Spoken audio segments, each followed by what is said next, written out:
Croeso I Alawfa Cymru, lle dwi'n mynd I fod yn cyflwyno 20 alaw a ysgrifennwyd yn ystod yr 20 mlynedd diwethaf gan gerddorion Cymreig.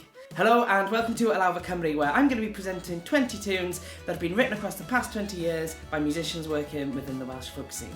Mae hwn yn brosiect gan Trac Cymru wedi gyradu gen I fi, Jordan Price Williams. This is a Trac Cymru project that's been curated by myself, Jordan Price Williams.